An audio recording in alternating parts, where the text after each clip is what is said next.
Hello po ulit mga kapatid, nandito na naman po ako para mag-share sa inyo ng salita ng ating Diyos. Pero kagaya ng ginagawa natin palagi, mananalangin po muna tayo mga kapatid. Samahan niyo po ako. Yes Lord, aming Diyos na makapangyarihan sa lahat, maraming salamat na naman sa umagang ito. Dahil makakapagbasa na naman kami, makakapag-aral, makakarinig ng iyong mga makapangyarihang salita o Diyos. Ikaw po ang may kaloob nito, kaya salamat Lord. Salamat Jesus, salamat Holy Spirit. Buksan mo po ang aming mga puso't isipan palagi Lord. At samahan mo po rin ako Lord lagi sa aking sharing. Bigyan mo po ako ng lakas ng loob, talino, sipag o God, upang puro salita mo lamang ang lumabas sa aking bibig. Palagi mong buksan ang aming mga puso't isipan upang ito'y lubusan naming maunawaan o God. At maitatak namin ang iyong mga salita sa kailaliman ng aming mga puso. Salamat Father God, salamat Jesus, salamat Holy Spirit.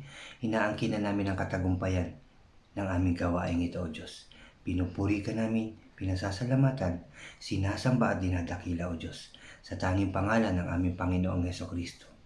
Lahat tayo ay magsabi ng Amen and Amen. At ito po ang aking channel.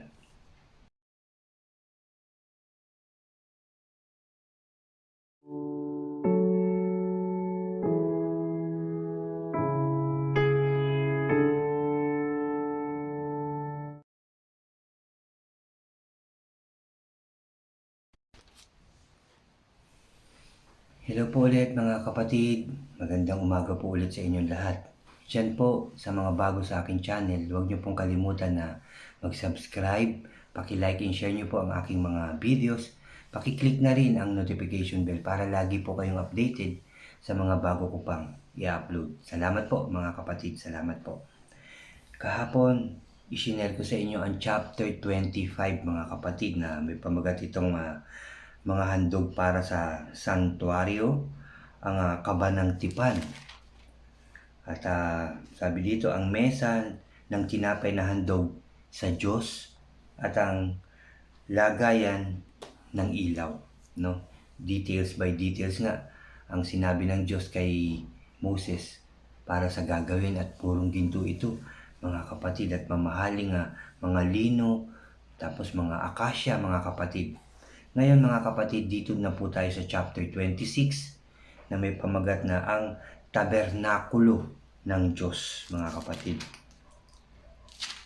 Yun nga, chapter 26, mag-uumpisa na po tayo.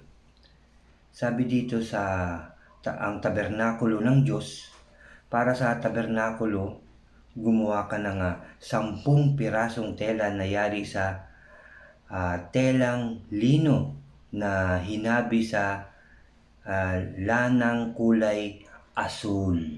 Yan po ang lino na gagamitin, kulay asul, kulay ube at kulay pula. Ito'y dapat abordahan ng larawan ng kerubin. Ang haba ng bawat piraso ay may 13 metro. Ayan, ano na po, may mga sukat po talaga, no? Kagaya kahapon din ang sharing ko. Sabi dito, at 2 metro naman ang lapad. Sabi dito, kabitin ninyo ito at tig-5, sabi dito. Ulitin ko lang, pagkabit-kabitin ninyo ito ng tig-5. Ang tig-isang gilid nito ay lagyan ninyo ng silo na yari sa taling asul. Sabi dito, tig-50 silo ang ilagay ninyo sa bawat piraso. Gumawa ka ng 50 kawit na ginto at ang mga ito ang gagawin ninyong parang pagkabitan ng 2 piraso. No? Details talaga, no? Detalye talaga. Yan ay talagang napakaganda siguro mga kapatid kung ating makikita. No? Sabi pa dito, gumawa ka rin ng 11 pirasong kortina na gawa sa balahibo ng kambing na siyang gagawing takip sa ibabaw ng tabernakulo. Takip, balahibo ng kambing mga kapatid.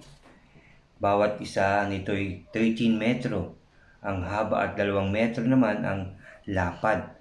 pagkabit-kabitin ninyo ang 5 piraso at gayon din ang gawin sa 6 na natitira. Ang ika-6 at sabi dito, ilulupi daw yung ika-6, ilulupi at siyang ilalagay sa harap ng tolda. Bawat piraso ay palagyan mo ng sabi dito, tig 50 silo ang gilid. Gumawa ka ng 50 kawit na tanso at isuot mo sa mga silo para pagkabit-kabitin ang 2 piraso upang maging isa lamang. Sama-sama sila, no? Ang kalahating bahagi ng tabing, ito yung tabing naman ay sabi dito, ilaladlad sa likuran upang maging takip.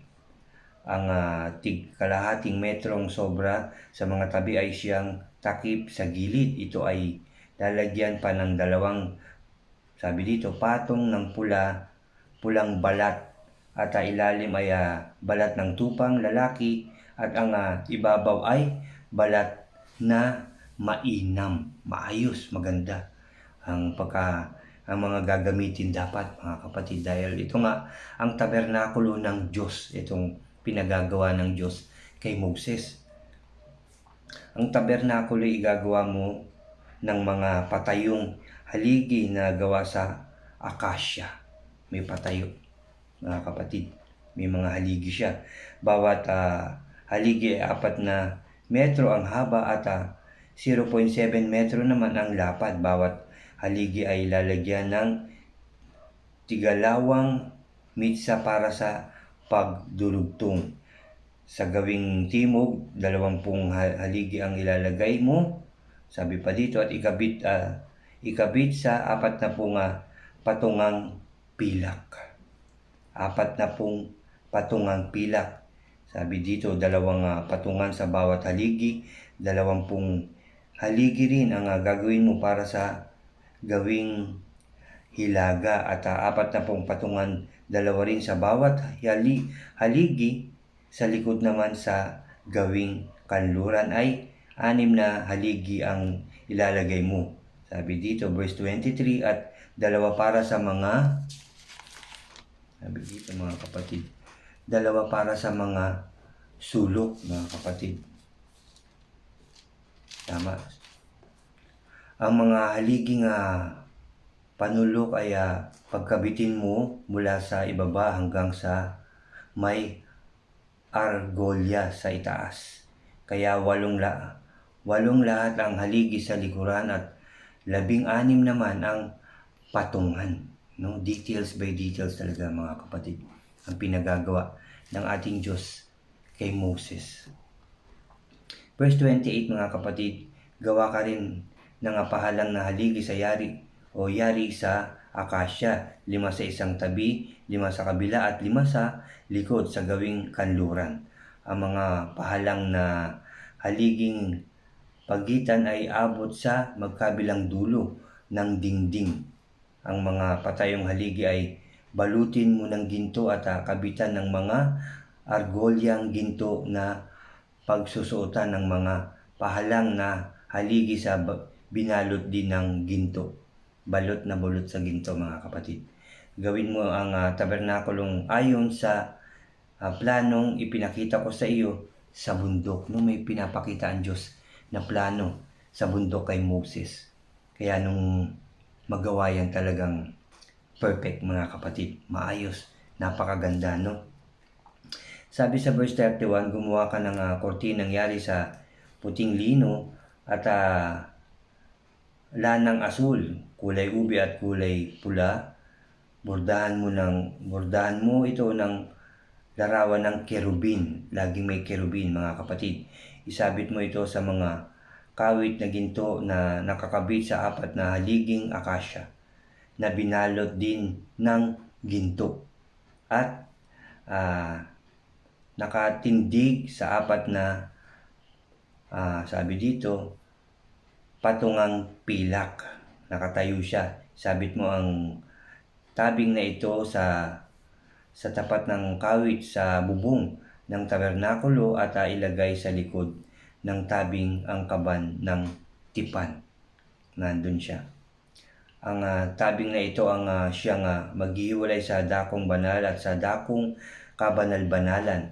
Ang luklukan ng awa ay ilalagay mo sa ibabaw ng kaban ng tipan na nasa dakong kabanal-banalan. Ang mensa ay ilagay mo sa labas ng kortina sa gawing haligi ng dakong banal at sa gawing timog naman ang patungan ng ilaw. Sabi pa dito, ang pintuan ng tabernakulo, lagyan mo ng kortinang iba't ibang kulay na hinabi sa lanang asul, kulay ube at kulay pula ang telang lino. Ito ay bubordahan ng maganda. Gagawa ka ng 5 posting akasya para sa tabing. Balutin mo ito ng ginto, kabitan ng argolyang ginto at itayo sa 5 tungtungang tanso. Yan po tabernakulo ng ating Diyos na pinagagawa kay Moses. Talagang nakadetalye po lahat yan. No? Kung anong kulay, kung ilan ang sabitan, kung ilan ang poste, mga kapatid. At balot yan, binabalot ng ginto, mga kapatid. Tapos may kortina na naghahati, mga kapatid. At yan po ang katapusan ng chapter 26, mga kapatid.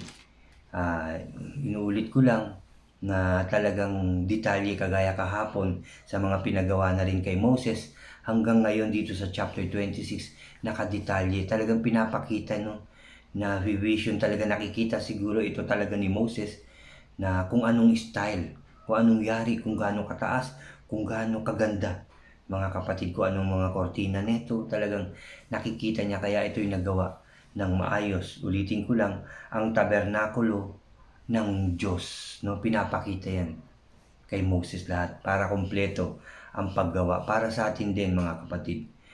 Talagang sa atin din ang pinagagawa rin ng ating Diyos, kagaya ng sabi ko kahapon, na detalye rin ang mga pinapagawa ng ating Diyos na sa pagsunod sa Kanya, na yun nga, na huwag gagawa ng masama sa kapwa, huwag magnanakaw, di ba? Huwag papatay. Yan ang mga detalyeng bilin ng ating Diyos sa atin. Magmahalan, magpatawad, magpakumbaba, tumulong sa ating kapwa. Yan ang mga tinuturo sa atin ng ating Diyos, mga kapatid. Dito, yung paggawa ng tabernakulo, naka-details sa atin ngayon. Kaya ito'y ating nababasa dahil tinuturo ulit ng ating Diyos ang kanyang mga katuruan, ang mga inuutos niya sa atin lahat. Hindi man niya tayo pinagagawa ng tabernakulo ngayon, pero pinagagawa niya ang bawat isa, ang bawat sarili natin, ang bawat pagkatao natin, ang bawat kaluluwa natin ay pinapagawa niya ng na mas maayos, mga kapatid, yung malinis, yung maganda sa kanyang paningin. Mga kapatid, yan ang tinuturo sa atin ng ating Diyos ngayon. Maging malinis tayo sa harapan ng ating Diyos, maging mabuti tayo. Wala tayong iniisip na masama, wala tayong tinatago sa ating puso na galit o anuman sa tuwing tayo haharap sa ating Diyos, dahil ang ating Diyos ay malinis, banal, mabuti at mapagmahal. Gusto niya ganun din tayo. Maging malinis din tayo, maging mabuti rin tayo, maging mapagmahal din ang bawat isa. Yan ang tinuturo niya sa atin, mga kapatid. Kaya sa tuwing harap tayo, dapat maayos tayo palagi. Malinis, maganda, gwapo, mga kapatid. Yun dapat tayong haharap, lalo-lalo na ating isipan at puso, at ang ating kaluluwa ay dapat malinis para sa ating Ama na nasa langit. Ganon din, maging mabuting tao rin tayo sa ating kapwa, mga kapatid. Maging malinis din tayo. Makita nawa sa atin ang ating mga binabasa, pinag-aaralang salita ng ating Diyos. Yun po ang sinasabi ngayon ng ating Diyos na buhay. Salamat sa ating Diyos. Salamat din sa inyo, mga kapatid, sa pakikinig nyo na naman sa salita ng ating Diyos. Marami pong ulit salamat sa inyo. Mga kapatid, samahan nyo po ulit ako. Tayo po ulit ay mananalangin. Magsiyoko tayo. Aming Diyos na makapangyarihan sa lahat, marami pong ulit salamat sa iyong mga salita na aming nabasa, napakinggan ngayong araw na to, O Diyos. Ikaw po ang may kaloob nito, Father God. Salamat po, Lord. Salamat, Jesus. Salamat, Holy Spirit, O God. Salamat po. Lord God, salamat din sa mga kapatid ko na laging handang makinig sa aking mga mahal sa buhay, handang makinig ng iyong mga salita, O Diyos. Salamat po, Lord, dahil dinadala mo sila sa tuwing may Bible study, sa tuwing may sharing, sa tuwing may sharing din ako, Lord, dito sa YouTube. Salamat, Father God. Ikaw po ang may kaloob nito. Kaya kami po ay nagpapasalamat, O God. Thank you, Father God in heaven. Salamat po, Father God. At nananalangin din po kami, ako, Lord, para sa aming bansa. Sa bawat bansa na inyong ginawa, na muli mo nang ayusin ito, linisin, pasaganahin, pagtagumpayin, O God. Ganon din ang bawat presidente ng bawat bansa. Samahan mo rin po sila, tulungan, gabayan, proteksyonan, Father God. Sampu ng kanilang mga kasamahan sa pamahalaan, kanilang mga mahal sa buhay. Kaming lahat na tao, O God, ingatan mo po, ilayo sa anumang kapahamakan, karamdaman, tukso at gawa ng kaaway, O Diyos. Salamat, Father God, dahil alam ko narinig mo na naman po ang aming mga panalangin, O Diyos. Salamat po sa katagumpayan na ipagkakaloob mo po sa amin lahat. Magiging maayos na in Jesus' name ang bawat bansa. Magiging maayos na, malinis, O God. Makakalabas na kami ng mas maayos. Makakapagtrabaho na ng mas maayos ang mga tao, O God. Makakapagsimba na muli kami. In Jesus' name, na sama-samang magpupuri, magpapasalamat, mananalangin sa iyo, O Diyos. Thank you, Lord. Thank you, Jesus. Thank you, Holy Spirit. Muli, Lord, palagi ka namin pinupuri, pinasasalamatan, sinasamba at dinadakila, O Diyos. Sa tanging pangalan ng aming Panginoong Hesukristo, na aming tagapagligtas, lahat tayo ay magsabi ng Amen. And Amen. Amen po. Salamat po muli sa ating Diyos. Salamat po muli sa inyo. Salamat. God bless po sa inyong lahat, mga kapatid. God bless po sa ating lahat. Salamat po.